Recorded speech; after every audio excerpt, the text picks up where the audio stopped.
destroy the porn and rap. Okay, magandang gabi sa inyo. So, ito yung very bad news to all of you na pumanap po sa isang pagbipas matagid party ni visit ito si Mr. Mo or Al Mo. Mga kaibigan, hindi nga.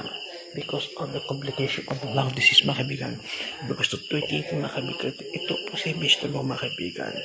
And also former tag team championship in WWF known as WWE together with Viscera, because si Viscera are formerly Mabel during the time as a King Mabel, because B is also the former key of the ring but not materialized because of this men discrimination or another problem of the WWE. Pero meron siyang championship wins at the time because he was also in the WWE from 1993 until 1996, so 3 years of his tenure on the tag team. After all, he was also a numbers championship in the independent promotion, especially in PPW, former PPW Tag Team Championship.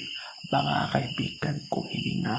So, kaisang aso, mga October 19, siya namatay at the age of 57 years old na si Mr. Mo. Mga kaibigan kung hindi nga, destroy the boy and rat. Diba? Ganon ang huyong mga kaibigan ko hindi nga. So, ito, panahon na para mag-discuss tayo at short summary but introduction of the All Japan Pro Wrestling. Today is about the 53 years na po. O ito na AGPW, mga kaibigan kong hininga. Ito one of the second longest running promotion in Japan that founded by Shohin Baba or Giant Baba. Si Shohin Baba or Giant Baba, mga kaibigan kong hininga, is also one of the greatest numerous championship in NWA territories and other promotion, especially in and also in GWA, because it is also predecessor of Japan Wrestling Association.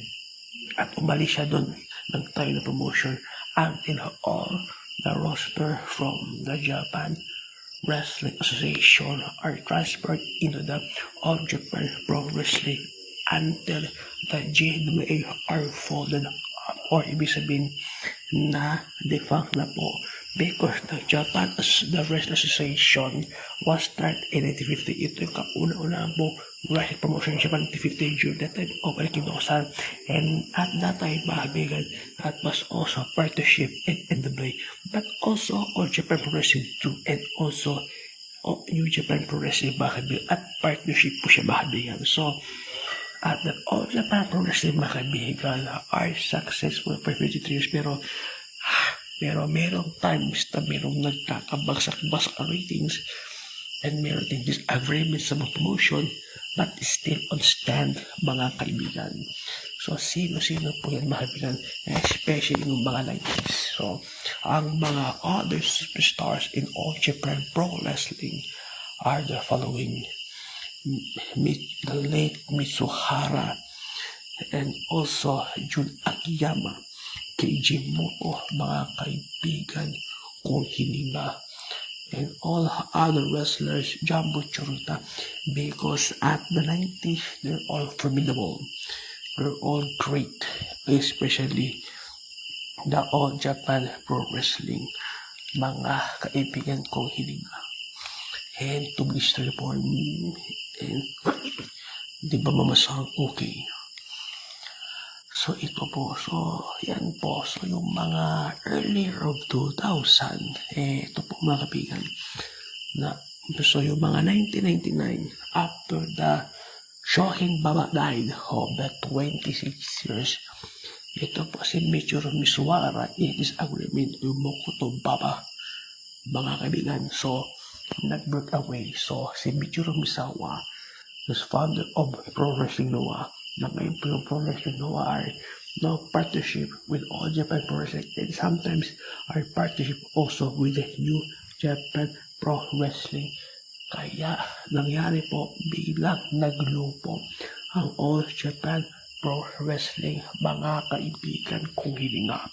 And later on, nagkaroon po siya ng partnership sa New Japan Pro Wrestling, followed by Anthony Inoki, para gumanda po ang promotion. Ay, because that is a business deal, mga kaibigan.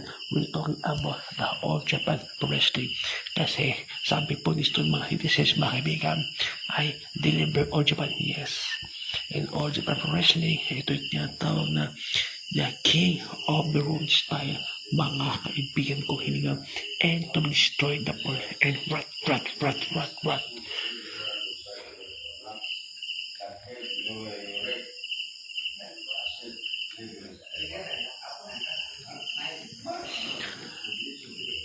So yung mga 2007, medyo nagkakaproblema uli, but until it could be improved naman, mga kaibigan kong hininga. And until now, mga kaibigan kong hininga, All Japan Pro Wrestling, yes, correct, mga kaibigan kong hininga. So that was October 21, 53 years of this powerful, mga kaibigan kong hininga. So, alin ba yung mga championships sa All Japan Pro Wrestling? Ang recently currently championship is All Japan Pro Wrestling Triple Crown Champion, the unification of NWA United National Championship and NWA International Championship and PWF, mga kaibigan, World Heavyweight Champion o tinatawag na Pacific Wrestling Federation, mga kaibigan ko hininga. The second is All Japan Pro Wrestling Tag Team Championship, All Japan Pro Wrestling Junior Heavyweight Championship, and Gaora TV Championship. That is also similar about the Television Championship and Ring of Honor, and also NTV Championship po sa AEW, di ba Mama-san, and also the 6-man Tag Team Championship and All Asia Tag Team Champion in All Japan Pro Wrestling, and the former championship that they are great at the history, either following PWF United States Heavyweight Championship, mga kaibigan ko hininga, and F1 Tag Team Championship in Wrestle 1, the founded also by Kijimoto, mga kaibigan na ngayon po ay nasa pangalan po ng Pro Wrestling Noah, mga kaibigan. At ito lang po, mga kaibigan kong hininga. So, yan po ang ito, mga kaibigan kong hininga. Data All Japan Pro Wrestling, mga kaibigan kong hininga. Yes, to be all great and power to be destroyed the world with no question. Mabuhay po kayo, All Japan Pro Wrestling, the King of the Road style, mga kaibigan, that can also wrestle even the native Japan or also to the Ganji or the foreign, mga kaibigan kong hininga. And besides, this is about the professional wrestling, because both of them are the partnership or affiliate with NWA before in the 70s, during the territorial era, mga kaibigan kong hininga. Kaya, mabuhay po kayo, the 53rd anniversary of All Japan Pro Wrestling. Destroy the point and